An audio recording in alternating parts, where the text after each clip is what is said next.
Aujourd'hui, je vais vous parler du sujet central sur lequel Jésus a prêché. C'était d'ailleurs ses premières paroles dans les évangiles, les premières paroles, une fois qu'il a démarré son ministère, après son baptême, après la tentation dans le désert. Et ces paroles, c'est celle-ci. Repentez-vous, car le royaume de Dieu est proche. Repentez-vous, car le royaume de Dieu est proche. Ça peut aussi être traduit par changer d'attitude. Et c'est pour ça qu'aujourd'hui, c'est le thème de cette vidéo, change, un appel à la repentance. Alors, c'était le message de Jésus tout au long de son ministère.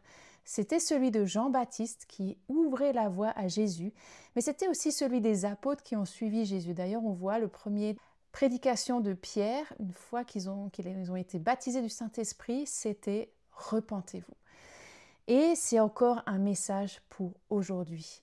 On le voit qu'on en a besoin, mais on le voit aussi dans Apocalypse, où il y a cette révélation qui a été faite à Jean, et Jésus s'adresse à cette église de l'époque, qui je crois représente encore des choses que nous vivons actuellement. C'est encore un message actuel, comme d'ailleurs toute la Bible.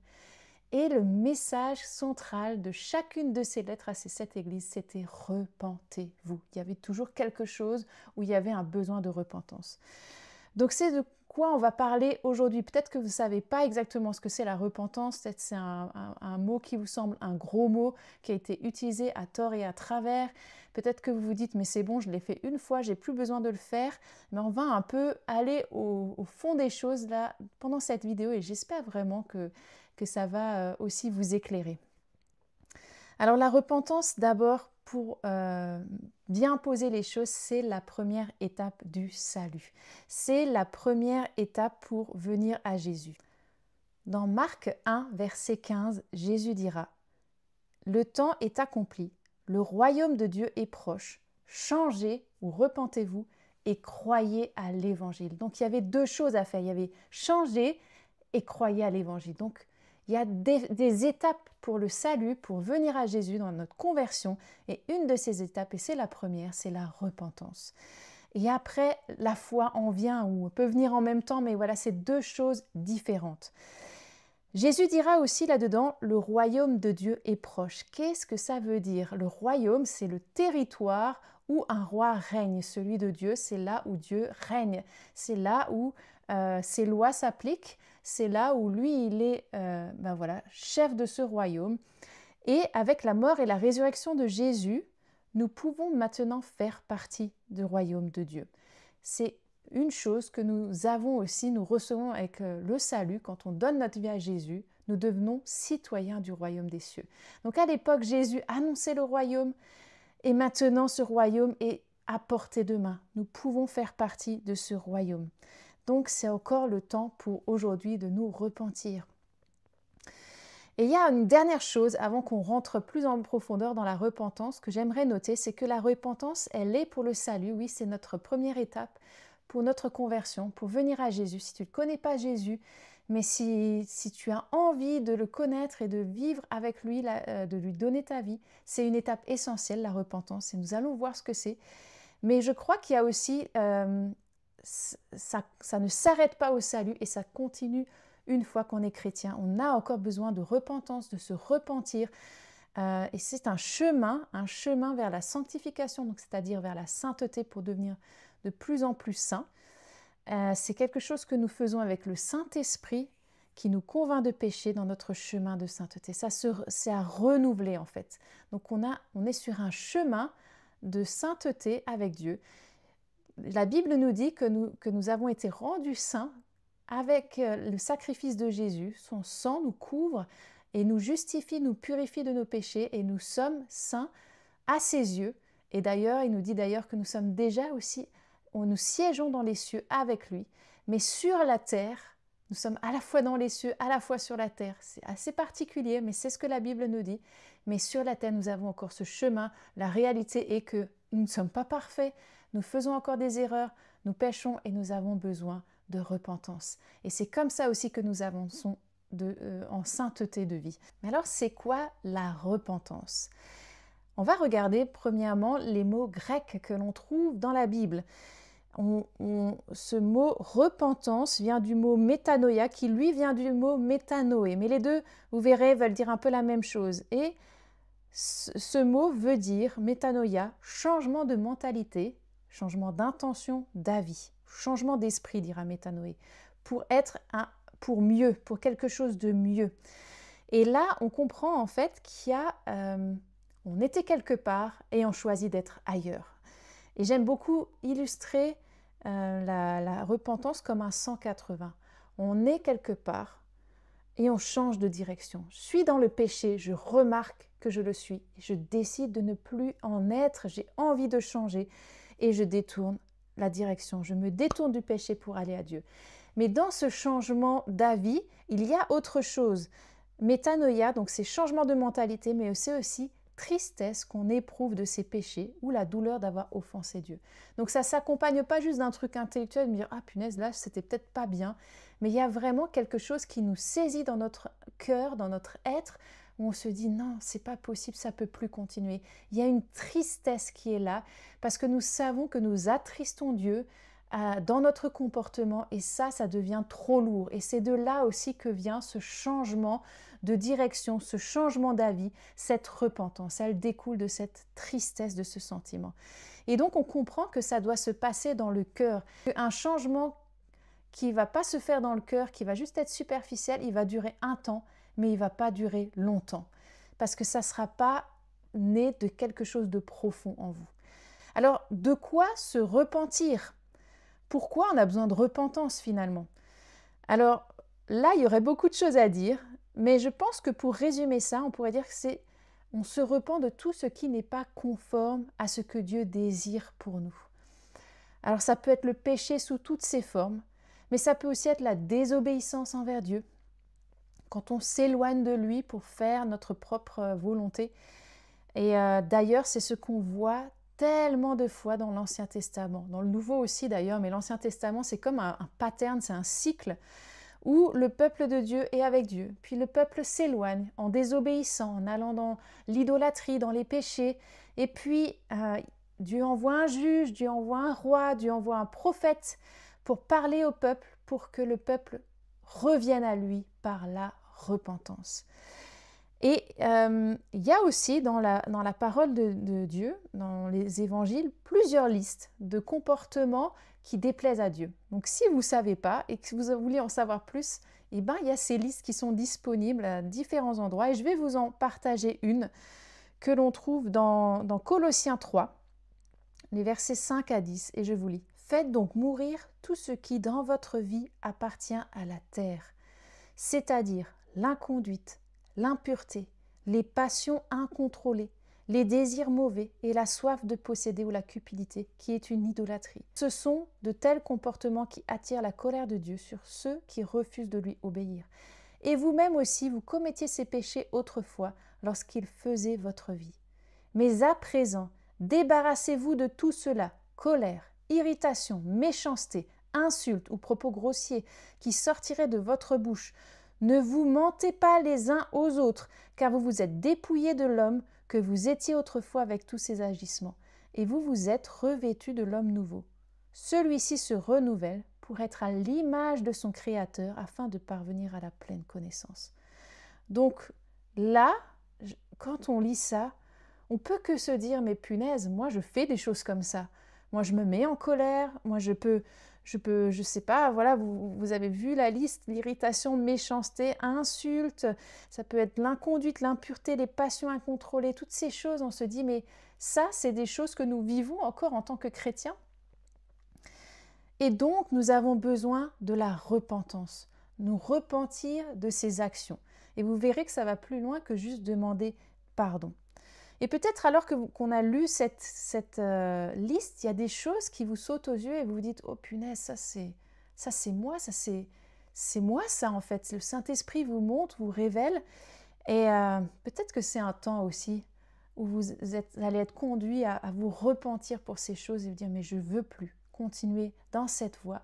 Je veux maintenant aussi me revêtir de cet homme nouveau, de qui je suis en Christ, pour lâcher ces vieilles choses et avancer en nouveauté de vie. » Juste avant qu'on passe aux étapes de la repentance, une dernière question. À quoi peut conduire ce manque de repentance? Donc on l'a vu, il y a des comportements, il y a des péchés, il y a la désobéissance qui sont là, qui sont signes qu'on a besoin de repentance.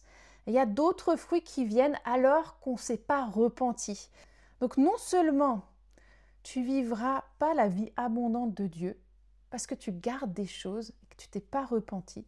En fait, c'est comme si tu te privais toi-même d'une partie de l'héritage, une partie de ce que Dieu a acquis, Jésus a acquis pour nous à la croix. Et puis, en plus, il y a un jugement qui tombe à la suite. Il y a un jugement quand tu ne te repens pas.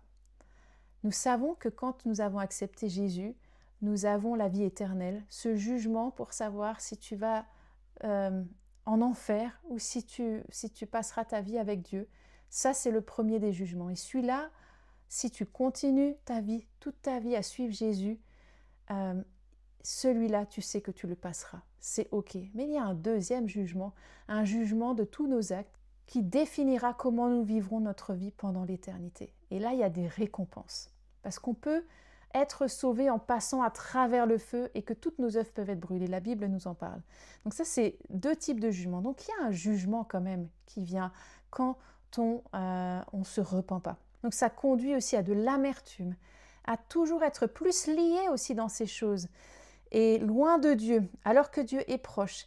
Et d'ailleurs, il y a souvent quelque chose que l'on voit quand on est par exemple dans ces choses qu'on a lues, si tu es dans une addiction, dans un péché, tu n'arrives pas à t'en sortir. Tu sais que c'est pas bien, tu as déjà dit plusieurs fois pardon, mais c'est plus fort que toi, tu y retournes. Et plus tu le fais, plus tu t'en veux, plus tu te sens coupable, et c'est là que Satan arrive, avec la culpabilité, en te disant c'est pas bien ce que tu fais, c'est pas bien ce que tu fais, c'est pas bien ce que tu fais, c'est moche. Et puis il va venir avec la honte qui va dire mais en plus ça va attaquer ton identité. Ah mais t'es nul, t'arrives pas à t'en sortir. Et ça, dans les deux cas, culpabilité et honte, ça c'est des fruits de Satan, l'accusateur. C'est lui qui accuse. Dieu n'accuse pas, il convainc de péché. Et quand la culpabilité vient, la culpabilité, elle va toucher tous les domaines. Ça va être général. Ah, je me sens coupable là, mais je suis coupable là. Enfin, ça va se répandre. Alors que quand Dieu nous convainc de péché, il nous dit, c'est quoi le problème? C'est précis. Ah, mais tu sais que ça, ce comportement, je ne suis pas d'accord. Et donc, on va pouvoir préciser les choses. La culpabilité, ça va être comme un sentiment général mélangé. On va le ressentir pour plein de choses. Et la honte, ouais, ça c'est vraiment ce qui vient atteindre notre identité, nous dévaloriser. Et ça vient encore une fois du diable. C'est vraiment des armes du diable. Et ce qui se passe, c'est qu'alors que tu es coincé dans ce péché, que tu ne te repens pas, va y avoir toujours plus de culpabilité et de honte. Et alors que Satan agit là-dedans, ça va t'éloigner encore plus de Dieu. Parce que tu vas te dire, non, je suis trop coupable, je suis trop honteuse, c'est trop, je ne peux pas me rapprocher de Dieu. Et là, je crois que ça parle vraiment à quelqu'un. Je veux te dire, Dieu n'a pas peur de ta honte ou de ta culpabilité. Il veut t'en libérer. Il ne s'éloigne pas de toi alors que toi tu ressens ça. Il veut que tu t'approches de lui. Il est toujours là, il t'attend. Il est là. Il attend juste que tu viennes à lui, que tu te repentes parce qu'il veut te libérer. Donc vraiment, vraiment, si c'est la culpabilité que tu ressens, la honte, sache que ça ne vient pas de Dieu, c'est Satan qui est là. Et Dieu n'a pas peur de ça et il veut juste que tu ailles au-delà pour venir à lui. Alors que ce soit jamais la culpabilité ou la honte qui te retiennent de t'approcher de Dieu parce que Dieu t'attend et il veut t'en libérer. Alors maintenant, nous allons passer aux étapes de la repentance. Alors, pour nous aider, j'ai fait en sorte que ce soit l'acronyme de change. Donc on va faire toutes les lettres de change et ça va nous donner les différentes étapes de repentance. Il y en a qui peuvent se passer ensemble, ça peut passer par différents modèles. Ce n'est pas une méthode fixe, mais c'est juste pour nous aider à comprendre en fait qu'est-ce que comprend la repentance.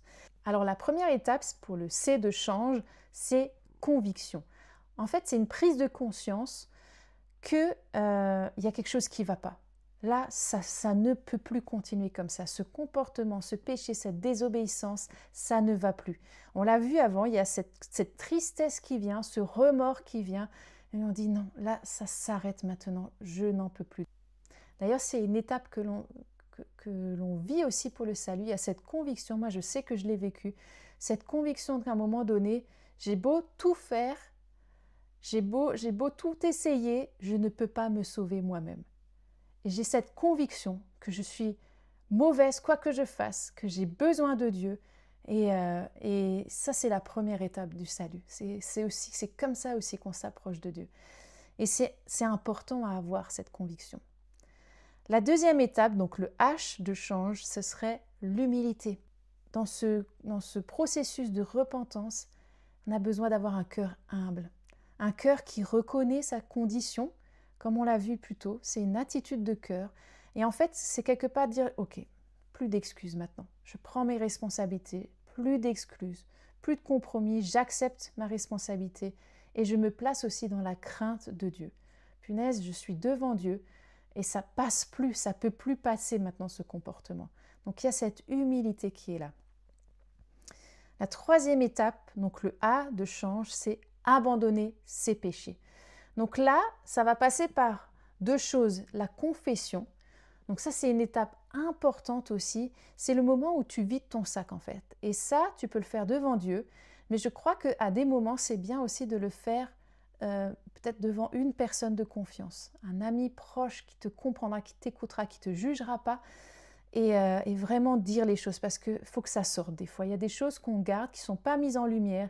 Et tant que ce n'est pas mis en lumière, ça reste dans les ténèbres. Et là, c'est comme si on disait non, là tu touches pas Seigneur. Donc la confession, c'est important. C'est vraiment une étape importante qu'on a besoin de passer. Et ça n'a pas besoin de se faire publiquement. C'est vraiment déjà entre Dieu et toi, mais ça peut aussi se faire avec quelqu'un d'autre de confiance, une personne de confiance, où tu vas pouvoir dire toutes ces choses que tu as gardées et vraiment le confesser. Et arrivé à ça, il y a le renoncement aussi. Donc je confesse et je renonce. Voilà, j'ai fait ça et ça, et maintenant je renonce à cela, je n'en veux plus. Je décide, c'est un choix qu'on fait de dire maintenant, ça s'arrête. L'étape suivante, donc le N, nettoie ton cœur. Donc là, on demande pardon. Je demande pardon Seigneur pour ça. Je te demande pardon pour ce que j'ai fait. Je le confesse, je le renonce. Et c'est aussi peut-être demander pardon aux personnes qui ont subi les conséquences de ces actes. Ça peut être dans ta famille, dans une relation, voilà. Et dans cette étape-là aussi, c'est le moment peut-être de réparer des choses, peut-être de restituer des choses. Si maintenant ton problème c'était le vol, ça suffira pas juste de dire bah voilà, je confesse et je renonce. Il faudra aussi rembourser, rendre. Et voilà, ça c'est une étape qui se fait aussi vis-à-vis des hommes. Donc il y a vis-à-vis de Dieu et il y a vis-à-vis aussi des hommes. L'étape suivante, le G, c'est de gloire en gloire. Alors qu'on a fait tout ça, mis en lumière le péché, décidé d'y renoncer, arrive l'étape de transformation. C'est cette étape où on est transformé de gloire en gloire à l'image de Dieu. Et ça c'est beau, ça se passe par la grâce de Dieu.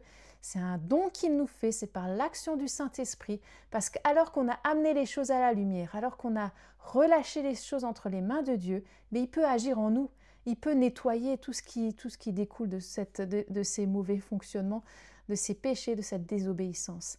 Alors peut se passer le renouvellement de notre intelligence, de nos péchés. Donc c'est un temps pour recevoir aussi la grâce, le pardon de Dieu, la direction aussi pour la suite. Donc c'est vraiment un temps de gloire en gloire. Et ça, c'est beau. C'est appuyé sur le verset de 2 Corinthiens 3, verset 18. Et puis la dernière étape, le E, je dirais comme établi dans la vérité. C'est là qu'on s'établit dans notre identité, dans la lumière. On reçoit donc tout ça de Dieu et on décide de rester là. On ne retourne pas dans les ténèbres, on garde le cap, on continue d'avancer toujours plus en renouvellement dans l'intelligence, toujours plus conduit par le Saint-Esprit, de gloire en gloire et enraciné dans la lumière. Vraiment dire non, je ne retourne pas. Et ça, c'est vraiment de choisir de rester dans ce chemin. Donc voilà, change. C pour conviction, H pour humilité, A pour abandonne tes péchés, N pour nettoie ton cœur, G pour de gloire en gloire et E établi dans la lumière, dans la vérité. Et la repentance, elle a des fruits. La repentance, on l'a vu, nous change, nous transforme, change notre attitude. C'est un processus, mais il y a des fruits. Et le premier fruit, c'est la liberté sous différentes formes. La liberté à la place du comportement qui nous liait. Parce qu'avec la repentance, tu peux être libre de ce qui te gardait enchaîné. Liberté face à la culpabilité, la honte, que je rappelle, viennent de Satan, l'amertume, l'orgueil.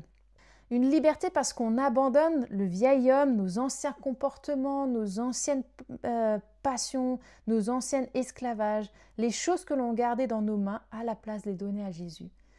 Et on les relâche en lui pour rentrer pleinement dans la liberté et la vie en Christ. Et ça, c'est vraiment, vraiment beau. La repentance nous donne aussi le pardon et la purification. On voit ça dans 1 Jean 1,9. Et c'est vraiment le fruit aussi de la repentance. C'est beau, c'est Dieu qui nous le donne. Et souvent avec ça vient une restauration intérieure de notre cœur. Mais des fois aussi, ça va être des restaurations qui vont toucher les autres. Ça peut être des restaurations dans des relations ou d'autres choses. Donc ça a vraiment une force. La repentance peut même conduire à des guérisons physiques et à de la délivrance. Ça, je l'ai vu, je l'ai vécu, c'est la vérité. Alors que tu choisis de te repentir, de dire « Ok, je demande pardon Seigneur, je change ça, je veux que tu puisses, je te laisse changer ça en moi », il se passe quelque chose de puissant. Parce que en fait, c'est comme dire je te laisse les commandes et c'est toi maintenant qui gères, Seigneur. Je te laisse ça que je tenais tellement fort dans ma main fermée, je te lâche et maintenant c'est chez toi. Et là vient beaucoup de choses. Et je peux vous dire, ouais, guérison physique et délivrance. Et d'ailleurs, on peut voir, il y a je ne sais pas combien de témoignages de personnes qu'alors qu'ils se convertissent à Jésus, donc il y a cette étape de repentance, vivent des guérisons physiques ou des délivrances. Je suis sûre que vous en avez déjà entendu, moi j'en ai entendu. Et alors que tu es chrétien et que tu te repens, tu peux aussi vivre une guérison physique ou une délivrance. Moi, j'ai déjà vécu ça, en fait. Et c'est assez fort parce que quand on reste dans des choses qui ne sont pas celles que Dieu veut pour nous, eh ben, ça peut découler sur tout notre être, donc corps, âme, esprit. Et ça peut aussi amener à des problèmes dans notre corps. Alors, un autre fruit de la repentance, c'est l'humilité. Et Dieu dira qu'il accorde sa grâce aux humbles, mais qu'il résiste aux orgueilleux. Donc là où tu es humble, là où tu t'en remets à Dieu, où tu t'abaisses devant lui, en fait, il te fait grâce. Il ne te résistera pas. Il va y avoir des bénédictions qui vont découler de ça aussi.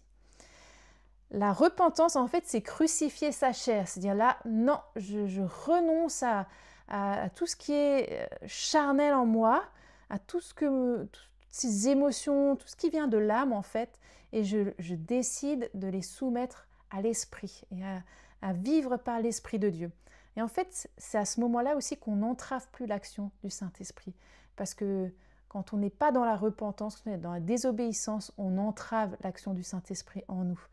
Donc, c'est aussi encore un fruit puissant de la repentance. Et enfin, ce ne serait pas le dernier, mais c'est le dernier que je vais dire parce que c'est trop beau aussi. Cela produit de la joie et de la paix. Il y a même un verset qui dit qu'il y a plus de joie pour un seul des perdus qui se repent dans le ciel que pour 99 justes. Donc, il y a de la joie, ça produit de la joie en toi, ça produit de la paix et ça produit même de la joie au ciel. Et ça peut sembler bizarre parce que ce n'est pas un processus simple, la repentance. Ça va demander du courage, de l'humilité, de prendre ses responsabilités. Mais au final, ça produit tellement plus. C'est un sacrifice qui en vaut le coup, vraiment, vraiment. Et donc, tout ça pour vous dire que la repentance, c'est un appel fort de Jésus pour nous encore aujourd'hui. Pour toi qui ne connais pas Jésus, c'est vraiment la première étape pour venir à lui. Il veut vraiment te libérer de toutes ces choses qui te tiennent enchaîné et pour te donner une vie en abondance avec lui, où c'est lui qui veut régner dans ta vie. Il veut amener les bonnes choses qu'il nous a acquises à la croix. Il veut changer ta vie pour quelque chose de mieux. Ça fait partie de son plan de salut. Et puis pour toi qui es chrétien, la repentance, c'est aussi peut-être revenir à lui, lâcher des choses, des comportements, des désobéissances, des péchés. Et c'est peut-être là aussi où Dieu t'attend maintenant, aujourd'hui. C'est pas forcément simple, mais c'est libérateur pour le corps, l'âme, l'esprit. C'est vraiment le plan de son salut qui concerne tout notre être, corps, âme, esprit. Et je crois qu'on peut vraiment être reconnaissant aussi pour ça. Et bien, je vais juste prier maintenant encore. Seigneur Jésus, merci. Merci pour ton message qui transparaît dans toute la Bible de repens-toi, repentez-vous, le royaume de Dieu est proche. Je suis là, c'est le temps de changer maintenant. Et c'est quelque chose que tu veux encore nous dire maintenant, à nous en tant qu'Église, mais aussi à toutes ces personnes qui peut-être ne te connaissent pas et qui veulent une autre vie, qui désirent autre chose, qui désirent... qui savent qu'au fond d'eux, il y a plus à vivre que ce qu'ils vivent maintenant. Et ça passe aussi par cette étape de repentance. Seigneur, je te prie de nous conduire chacun là où tu veux dans la repentance. S'il y a des choses en nous qui ont besoin de repentance, où on a besoin de revenir à toi, de changer de direction, Saint-Esprit, je te demande que tu le mettes maintenant en lumière avec cette conviction qui vient de toi.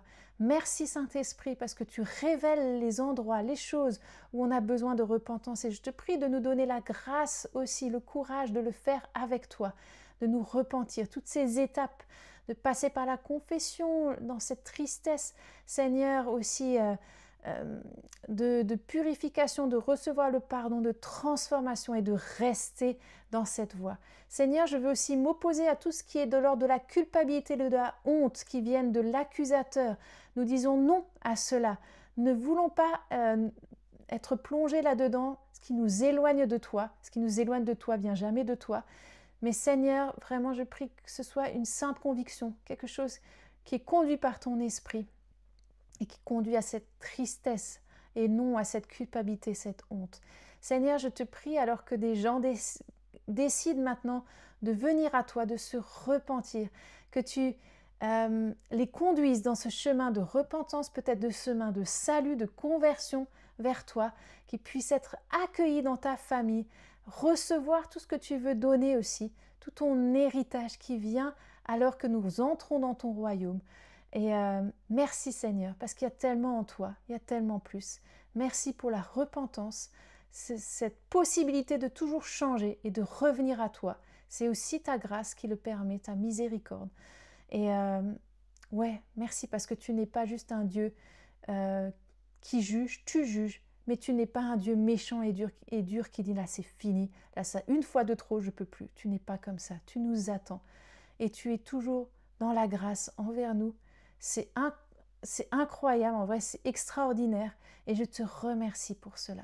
Seigneur, je te prie aussi qu'il y ait cet amour qui vienne, alors qu'il y a peut-être des chemins de repentance qui s'ouvrent là, qu'ils sachent que tu les entoures et que ce n'est pas pour accuser ou appuyer sur quelque chose, non, mais c'est un chemin de libération. Merci pour cette liberté qui coule aussi. Et je juste merci pour ton amour envers chacun d'entre nous. Au nom de Jésus. Amen.